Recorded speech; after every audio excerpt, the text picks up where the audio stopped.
தேவனுடைய பரிசுத்த நாமத்துக்கு மகிமை உண்டாகட்டும். இந்த கிருபையான கால வேளையில கர்த்தராகிய இயேசு கிறிஸ்துவின் நாமத்திலே உங்களை வாழ்த்தி வரவேற்கிற. நல்லா இருக்கீங்களா? இந்த நாளில் கூட கர்த்தர் உங்களோடு இருந்து உங்களை ஆசீர்வதிப்பாராக.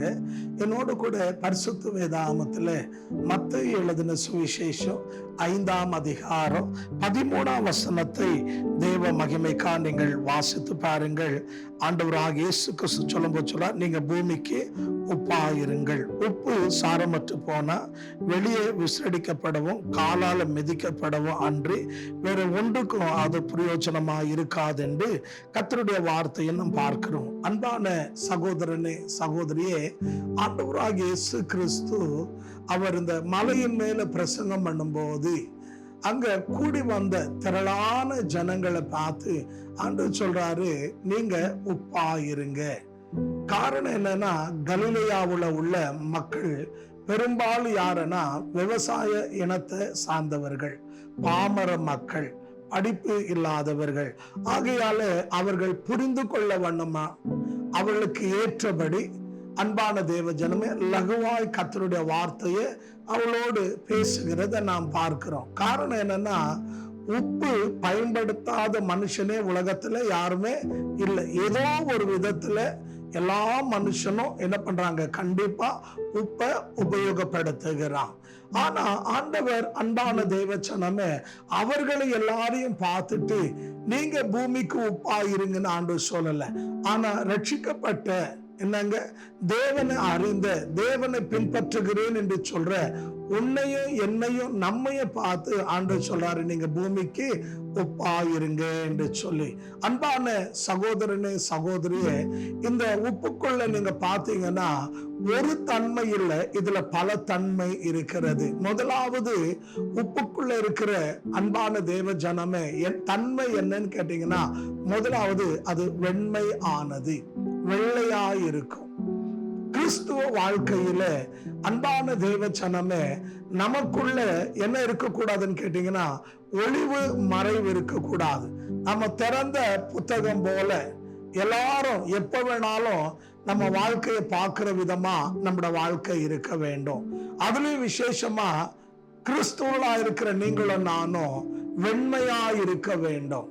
இந்த வெண்மை எதுக்கு அடையாளம்னு கேட்டீங்கன்னா, பரிசுத்தத்துக்கு அடையாளம். அன்பான தேவச்சனமே, நீங்க 1 பேதுரு 1ஆம் அதிகாரம் 14-15 வசனத்தை நீங்க வாசித்து பாருங்க. அங்க பேதுரு தன் நிருபத்தில் எழுதும் போது சொல்றாரு, உங்களை அழைத்தவர் பரிசுத்தரா இருக்கிறபடினால உங்களுடைய எல்லா நடத்தையிலும் நீங்கள் பரிசுத்தமாயிருங்க அப்படின்னு வேதம் சொல்லுது. அன்பான சகோதரனே சகோதரியே, இந்த கிருபையான வேளையில் இந்த சுத்தம் என்றது நம்ம வாழ்க்கையில ரொம்ப முக்கியமானது. நம்ம தேவனை அறியாத போது, தேவனுக்கு தூரமா இருக்கும் போது நம்ம வாழ்க்கை எப்படி வேணாலும் இருந்திருக்கலாம். ஆனா நம்ம ரட்சிக்கப்பட்ட பின்பு அன்பான தேவச்சனமே நம்ம என்ன பண்ணணுங்க, பரிசுத்தமா வாழணும். அதுதான் தேவனுடைய நோக்கம். இன்னொரு வார்த்தை சொல்லணும்னா, அவர் எப்படி இருக்கிறாரோ அவரை போல நம்ம மாற வேண்டும். அதற்காக தான் தேவன் நம்ம என்ன பண்ணாருன்னா உலகத்திலிருந்து வேர்பிரித்து எடுத்து வைத்தார். ஆனா இன்னைக்கு பல நேரங்களில் நம்ம என்ன பண்ணுகிறோம் அப்படின்னு கேட்டீங்கன்னா, ரட்சிக்கப்பட்டோம், நம்ம பரிசுத்தத்தை காத்து கொள்ளாம நம்ம உலகத்தோடு கலப்படமாயி அன்பான தேவச்சனமே மறுபடியும் என்ன ஆயிடுறோம், அசுத்தமாய் விடுறோம். ஆகியால் தான் வேதம் சொல்லுது, 2 கொரிந்தியர் 6ஆம் அதிகாரம் 14ஆம் வசனத்திலிருந்து 18ஆம் வசனம் வரைக்கும் வாசித்து பாருங்க. ஆண்டவர் சொல்லும் போது சொல்றாரு, நீங்கள் அசுத்தமானவைகளை விட்டு வேர்பிரிந்து வாருங்கள், அப்பொழுது நான் உங்களை ஏற்றுக்கொள்ளுவேன், உங்களுக்கு தேவனா இருப்பேன், நீங்க எனக்கு என்னவா இருப்பீங்க, பிரஜையா இருப்பீங்க, நான் உங்களை ஏற்றுக்கொள்ளுவேன், நான் உங்களுக்கு தகப்பனா இருப்பேன், நீங்க என்னுடைய குமாரனும் குமாரத்தியா இருப்பேன் என்று சொல்லி. எப்போ இந்த வார்த்தை சொல்றாருன்னா, நம்ம வேர் பிரிந்து வந்து வாழும் போதுதான். இன்னைக்கு அநேகர் அன்பான தேவச்சனமே இந்த உப்பென்ற உடனே நம்ம என்ன பண்றோம், எல்லாரும் உபயோகப்படுத்த பொருள் சாதாரண பொருள் தானே அப்படின்னு நினைக்கிறோம். இல்லைங்க, இந்த உப்பின் தன்மை வெண்மையானது. நம்மளுடைய கிறிஸ்துவ வாழ்க்கை கூட வெண்மை உள்ளதா இருக்கணும். நம்ம சுத்தமா நம்ம வாழணும். நம்ம எவ்வளவு நாள் வாழ்றோம் அப்படின்றது முக்கியம் இல்ல, வாழ்ற நாள்ல நம்ம பரிசுத்தமா வாழ்றோமா, அதுதான் ரொம்ப முக்கியம். காரணம் என்ன அப்படின்னு கேட்டீங்கன்னா, அன்பான தேவச்சனமே, நீங்க யாத்ரியாமத்தின் புத்தகம் 19ஆம் அதிகாரம் 5-6 வசனத்தை வாசித்து பாருங்க. ஆண்டவர் சொல்றாரு, அன்பான தேவச்சனமே, இந்த ஜனங்களை எனக்கென்று நான் தெரிந்து கொண்டேன்.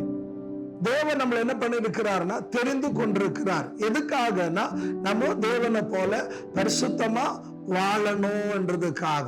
நம்ம மறுபடியும் என்ன பண்ணக்கூடாது, அசுத்தத்துல கடந்து போய் வாழக்கூடாது. நம்ம பரிசுத்தமா வாழணும். ஆகையால் தான் நீங்க 2 கொரிந்தியர் 7ஆம் அதிகாரம் 1 வசனத்தை வாசித்து பாருங்க. இந்த வேதம் சொல்லுது, உங்களுடைய சரீரத்திலும் ஆவியிலே உண்டான அசுசியை விட்டு நீங்கள் வேறு பிரிந்து வாருங்கள். அன்பான சகோதரனே சகோதரியே, நம்மை கெடுக்கிற என்னங்க, நம்மை பிரிக்கிற, நமக்கும் தேவனுக்கும் நடுவுல பிளவு உண்டு பண்ணுகிற எல்லா அசுத்தங்களையும் நம்ம என்ன பண்ணணும், விட்டு கடந்து வர வேண்டும். நீங்க வேதத்துல தானியேல் 1ஆம் அதிகாரம் 8ஆம் வசனத்தை வாசித்து பாருங்க. தானியேல் பிரியமுள்ள ராஜாவின் பிரதானியை பார்த்து சொல்றாரு, ராஜா போஜனத்தினால என்ன நான் தீட்டுப்படுத்திக் கொள்ள மாட்டேன், என்ன அசுத்தப்படுத்திக் கொள்ள மாட்டேன் என்று சொல்லி. தானியேலுக்கு தெரியும், நாம் தேவனுக்கு என்று வேறு பிரிக்கப்பட்டவன்.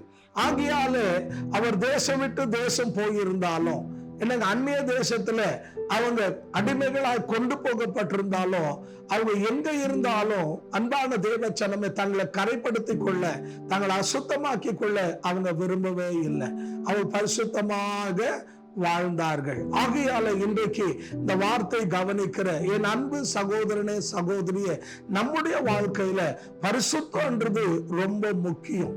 ஏன்னா வேதம் சொல்லுகிறது, பிரியமான தேவ ஜனமே, பரிசுத்தம் இல்லாமல் ஒருவனும் தேவனை தரிசிக்க முடியாது. ஆகையால அன்பான தேவ ஜனமே, தேவ வசனம் நீங்க சங்கீதம் 29 வாசிச்சு பாருங்க. பரிசுத்த அலங்காரத்தோடு தேவனை தொழுது கொள்ளுங்க என்று வேதம் சொல்லுது. அப்போ பரிசுத்தம் தான் ரொம்ப முக்கியம். நீங்க எபேசியர் 5ஆம் அதிகாரம் 27-28 வசனத்தை வாசித்து பாருங்க. தன்னுடைய சபை ஆண்டு எப்படி விரும்புகிறாரா, கரை திரை அற்ற சுத்த மனவாட்டியா, என்னங்க, திருவசனத்தினால உதகஸ்தானம் பண்ணி மகிமை உள்ள சபையா தனக்கு முன்பாக நிறுத்தி கொள்ள வேண்டும் என்று விரும்புகிறார். அப்போ அன்பால நமக்குள்ள கரையும் திரையும் என்ன பண்ணக்கூடாதுங்க, காணப்படக்கூடாது. சுத்தமாய் நம்முடைய வாழ்க்கை ரொம்ப முக்கியமா நாம் என்ன செய்யணுங்க, நம்முடைய பரிசுத்தத்தை காத்து கொள்ளணும். நம்மளை கெடுக்க, நம்ம அழிக்க, தேவனை விட்டு தூரமா கொண்டு போக பலவிதமான சோதனைகளை, பல பாவங்களை, பல ரூபங்களில பிசாசு கொண்டு வருவான். நாம் என்ன பண்ணணும், தேவ சமூகத்துல யோபு 31:1 வாசிச்சு பாருங்க. யோபு தன் கண்களோடு பொருத்தனை பண்றார். அன்றே நான் பரஸ்திரீகளை பார்க்காதபடி என் கண்ணுக்கு காவல் வையும். இன்னும் நம்ம பாஷையில நம்ம புரிந்து கொள்ற விதத்துல சொல்லணும், என் கண்ணு பாவம் செய்யாதபடி நான் காத்துக்கோ என்று சொல்றார். அப்போ அன்பான தேவ ஜனமே, இன்றைக்கு நமக்கு பரிசுத்தம் ரொம்ப முக்கியம். ஏன்னா நம்ம ஆராதிக்கிற தேவன், நீங்க யோவான் 8ஆம் அதிகாரம் 43-45 வரைக்கும் வாசித்து பாருங்க. ஆண்டவராக இயேசு சொல்லும்போது சொல்லார், என்னிடத்துல பாவம் உண்டு என்று யார் சொல்ல முடியும் அப்படின்னு சொல்லி. அப்ப நம்ம ஆராதிக்கிற தேவன் யாருன்னா, பாவம் இல்லாத தேவன், பரிசுத்த தேவன். ஆகையால் அவரை நாம் பின்பற்றணும்னா, அவரை சேவிக்கணும்னா, அவரோடு நாம் மகிமையிலே இருக்கணும்னா பரிசுத்தம் ரொம்ப அவசியம். என எபிரியர் 12ஆம் அதிகாரம் 14ஆம் வசனம் வாசிச்சு பாருங்க. பரிசுத்தம் இல்லாமல் ஒருவனும் தேவனை தரிசிக்க முடியாது என்று வேதம் சொல்லுது. ஆகியால் எப்படி வேணாலும் வாழலாம், எப்படி வேணாலும் ஜீவிக்கலாம், என்ன வேணாலும் செய்யலாம். இன்னைக்கு பலவிதமான நூதனமான உபதேசங்கள் இருக்குதுங்க, ஆச்சுங்களா. ஆனா நாம் மோசம் போகாதபடி, வஞ்சிக்கப்படாதபடிக்கு கர்த்தருடைய வசனம் என்ன சொல்லுகிறதோ அதன்படி நம்ம வாழ்ந்தாதான் நம்ம தேவனை என்ன பண்ண முடியுங்க, சந்திக்க முடியும். இல்லைன்னா கண்டிப்பா நம்மால தேவனை தரிசிக்க முடியாது. ஆகையால் இன்றைக்கு தேவ வார்த்தை கேட்கிற அன்பான தேவ ஜனமே, ஒரு தீர்மானம் பண்ணுங்க. நமக்கு பல வாழ்க்கை இல்ல, ஒரே வாழ்க்கை. அந்த ஒரு வாழ்க்கை தேவனுக்கா வாழுங்க. கர்த்தர் உங்களையும் உங்களுடைய குடும்பத்தையும் ஆசீர்வதிப்பார். உங்களை கொண்டு கர்த்தர் பெரிய காரியங்களை செய்வார். எத்தனை பேர் விசுவாசிக்கிறீங்க? இருக்கிற இடத்துல இன்றைக்கு ஆண்டவரிடத்துல ஒரு தீர்மானம் பண்ணுங்க. ஆண்டவரே, நான் யோசேப்பை போல பாவம் செய்யாதபடி, பாவத்தை விட்டு விலகி பரிசுத்தமாய் வாழ, நான் உம்மை போல வாழ ஆண்டவரே எனக்கு உதவி செய்யும் என்று சொல்லி தேவனிடத்துல இன்றைக்கு ஒப்பு கொடுங்க. கண்டிப்பா தேவன் உங்களை அற்புதமா அதிசயமாய் வழிநடத்தி உங்களை ஆசீர்வதிப்பா. கண்களை மூடி ஜெபிப்போமா. எங்களை கிருபையாய் நேசிக்கிற நல்ல ஆண்டவரே, சமீபத்திலும் தூரத்திலும் இந்த வார்த்தை கவனிக்கிற என் அன்பு தேவ ஜனங்களுக்காக ஜெபிக்கிறோம் ஐயா. ஆண்டவரே, நீங்க பூமிக்கு உப்பா இருங்க என்று சொன்னீர். உப்புக்குள்ள அன்று காணப்பட்ட தன்மை அது வெண்மையாய் காணப்படுகிறதப்பா. நாங்களும் அன்று கிறிஸ்துவ வாழ்க்கையில வெண்மையாக சுத்தமா காணப்பட தேவன் நீர் எங்களுக்கு உதவி செய்வீராக நாங்கள் ஜெபிக்கிறோம். இந்த உப்புக்குள்ள இருந்த அன்று இந்த கத்தா தன்மை எனக்குள்ள எங்களுக்குள்ள சமீபத்திலும் தூரத்திலும் கவனிக்கிற ஒவ்வொரு தேவ பிள்ளைகளுக்குள்ள தேவன் நீர் கட்டளம்படியாக நாங்கள் ஜெபிக்கிறோம் ஐயா. ஆண்டவரே, பரிசுத்தம் இல்லாமல் ஒருவனும் தேவனை தரிசிக்க முடியாது என்று சொல்லி நாங்கள் வஞ்சிக்கப்படாதபடி, ஏமாற்றப்படாதபடி, கைவிடப்படாதபடி, மோசம் போகாதபடி, மாயையில சிக்கிக்கொள்ளாதபடிக்கு, எங்கள் வஸ்திரங்கள் கரைப்படாதபடிக்கு நாங்கள் உயிரோடு இருக்கிற நாளெல்லாம் உம்மை போல பரிசுத்தமா கரைப்படாம வாழ ஆண்டவரே உதவி செய்யும். இந்த வார்த்தை கேட்டு உணர்த்தப்பட்டு ஒப்பு கொடுத்த ஒவ்வொரு தேவ பிள்ளையும் பேரு பேராய் நீர் தொட்டு ஆசீர்வதியும். அவருடைய குறைகளை நிறைவாக்கும், அவருடைய தேவைகளை சந்தியும், பூரண சமாதானத்தை கட்டளையிடும். மறைவான பாவங்களிலும் ரகசியமான பாவங்களிலும் துணிகரமான பாவங்களிலும் வாழ்ந்து கொண்டிருக்கிற ஒவ்வொருத்தரையும் உண்மை போல பரிசுத்தப்படுத்தும். உம்முடைய ஆணி பாய்ந்த கரத்தில் ஒப்பு கொடுக்கிற நாமத்தை மகிமைப்படுத்தும். எங்களுடைய ஜெபங்களை கேட்டதுக்காக நன்றி, ஆசீர்வதித்ததுக்காக நன்றி. இயேசுவின் உயிர்த்தெழுந்த நாமத்தில் பிதாவே, ஆமென், ஆமென். கர்த்தர் உங்களை ஆசீர்வதிப்பாராக. நான் விசுவாசிக்கிறேன் கர்த்தர் உங்களோடு பேசியிருக்கிறார் என்று. ஆகையாலே இந்த வார்த்தை உங்களுக்கு பிரயோஜனமா இருக்குமானா அன்பான சகோதரனே சகோதரியே, எங்களோடு நீங்க அணுக நினைத்தால் எங்களுடைய தொலைபேசியினுடைய எண் எங்களுடைய யூடியூப் சேனல்ல அங்கே டிஸ்பிளே ஆகிறது, எங்களோடு அணுகலாம். உங்களுக்கு ஜெப குறிப்பு இருந்தா எங்களை தொடர்பு கொள்ளலாம். நாங்க உங்களுக்காக தொடர்ந்து ஜெபிக்கிறோம். கர்த்தர் உங்களையும் உங்க குடும்பத்தையும் ஆசீர்வதிப்பாராக. ஆமென், ஆமென்.